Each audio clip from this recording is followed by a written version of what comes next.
Hello everyone, welcome to my channel. Please subscribe and keep watching more details.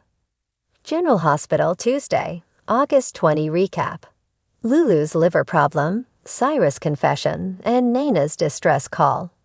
General Hospital, GH, spoilers recap for Tuesday, August 20, reveals that Laura Collins, Jenny Francis, demanded to know why Cyrus Renault, Jeff Kober, was in Lulu Spencer's, last played by M. Rylan, room at her long-term care facility. Cyrus insisted he visited Lulu frequently to read the Bible, so Laura mentioned Lulu's troubling test results. Later, Laura and Kevin Collins, John Lindstrom, spoke to Lulu's doctor, who informed them that Lulu's liver was compromised and that it could fail if this kept up. Laura was alarmed as she asked if Lulu was going to die. At home, Dan Falconeri, Dominic Zamprogna, gave Sam McCall, Kelly Monaco, updates on the trouble with Lulu, as well as Christina Corinthos Davis, Kate Mancy, arrest. Sam took off to support Christina, while Dandy broke the news to Rocco Falconeri, Finn Francis Carr, that Laura had been summoned to Lulu's facility over some test results. At the gallery, Nina Reeves, Cynthia Watros, showed up to talk Crimson business, but Ava Jerome, Maura West, wound up venting about the whole situation with Christina and said Scott Baldwin, Kin Schreiner, had gone MIA on her. Ava also explained how she ended up throwing in with John Jagger Cates, Adam J. Harrington, which she now worried was a huge mistake, since he was so obsessed with Sonny Corinthos. Morris Bernard, takedown. Once Ava recapped the real story of what happened in her hotel room, including the changes to the crime scene, she begged Nina to believe she didn't intentionally shove Christina. Nina seemed sympathetic to Ava's dilemma, since she knew what it was like when your credibility was ruined. Nina also knew Ava was a good mom and offered to send Scott her way if she found him. Ava stopped Nina from leaving to say she was sorry, so Nina said she was too and exited. Soon after, Nina called someone since she was desperate and wanted to collect on a favor they owed her. At GH, Molly Lansing Davis, Kristen Veganos, and TJ Ashford, Taj Bello, traded stories about their Ava confrontations. Although Molly initially stepped up to defend Christina against Kate's accusations, she admitted it was possible Ava was defending herself. Molly also suggested Christina's actions could be to blame for their baby's demise. After Molly apologized for causing this Christina surrogacy mess and not being there for TJ when he was grieving, he accepted her apology and expressed his love. Since Christina's emergency bail hearing was happening now, TJ urged Molly to go get info and said they'd figure everything else out tomorrow. At the PCPD, Sonny told Christina that all of this was about John's grudge against him and that he was going to take care of everything. At the courthouse, Sonny made sure Alexis Davis, Nancy Lee Gran, was ready since she only recently became a lawyer again, but she was fired up to help Christina.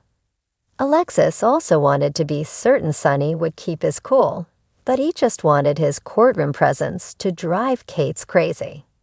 Although John wanted Christina to stay put until the trial, the federal prosecutor didn't have any evidence to offer yet since John had given him such a flimsy case.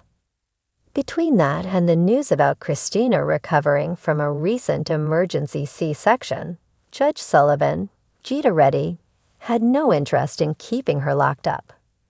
Christina was released on her own recognizance after Judge Sullivan called this a colossal waste of time. In fact, Judge Sullivan was annoyed over the lack of proof presented and gave John 48 hours to come up with it, or he'd risk landing in jail himself. John could also lose his badge over his, so he knew there was a lot riding on what came next. Agent Cates was furious as he met back up with Ava, who was shocked over all the Christina arrest drama that had erupted. Ava hoped to find Scott, but John acted like he was the only person she could rely on. John wanted to talk about Ava's statement, but she tried to put him off until the morning. Agent Cates insisted they had to get this done and made it clear that in this new version of events, she needed to say everything he told her to say. While Sam filled Molly in on what went down in court, Christina ended up at Alexa's place.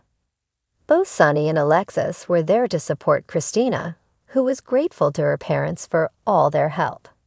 General Hospital spoilers say Christina and Molly's feud is about to erupt all over again, so stick with us for more predictions on how things will play out. Port Charles was rife with tension and emotion on Tuesday, August 20, as the residents of this story town navigated a day that would prove life-changing for many. From hospital rooms to hidden confessions, the drama unfolded in ways that no one could have predicted. The episode began with a scene in General Hospital's ICU, where Lulu Spencer Falconeri was anxiously awaiting test results. The camera zoomed in on her pale face as she fidgeted with her hospital gown, her mind racing with worst-case scenarios. Just as she was about to press the call button for the nurse, Dr. Austin Gatlin Holt entered the room, carrying a folder with her name on it. The expression on his face was serious, too serious for Lulu's comfort. "Lulu, I'm afraid the news isn't good," Dr. Austin began, his voice calm but tinged with concern. He pulled up a chair next to her bed and gently took her hand. "Your liver function tests are significantly abnormal. We need to conduct further tests, but right now, it looks like you may be facing a serious liver condition." Lulu's heart sank as she processed the information. The thought of another health crisis was overwhelming, especially after everything she'd been through. But she was a Spencer, resilient and determined. "What are my options?" she asked, trying to keep her voice steady. Dr. Austin explained the next steps: more blood tests, an ultrasound, and potentially a biopsy. He assured her that they would do everything possible to get to the bottom of the issue and find a treatment plan that worked for her.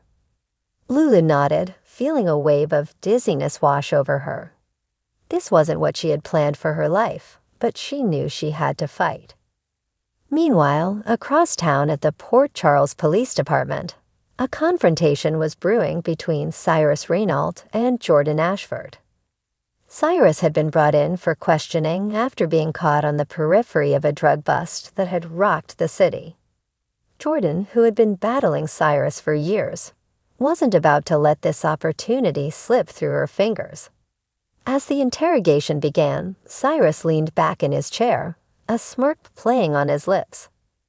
"I've got nothing to hide, Commissioner," he drawled, his voice oozing with confidence. "You know that as well as I do."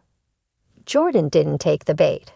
She kept her cool, pushing forward with her questions, trying to break through Cyrus's wall of smugness.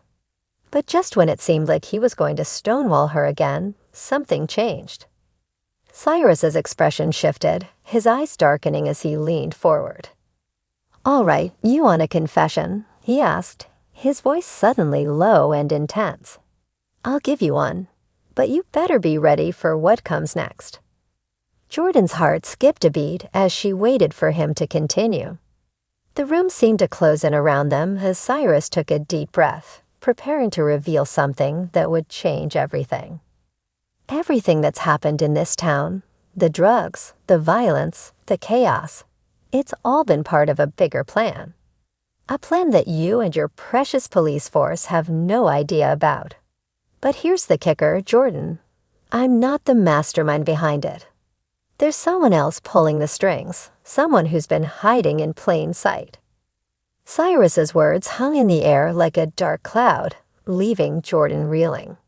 She had always known that Cyrus was dangerous, but this was something else entirely. As she processed his confession, a knot of fear twisted in her stomach. Who was behind all of this? And how deep did the conspiracy go?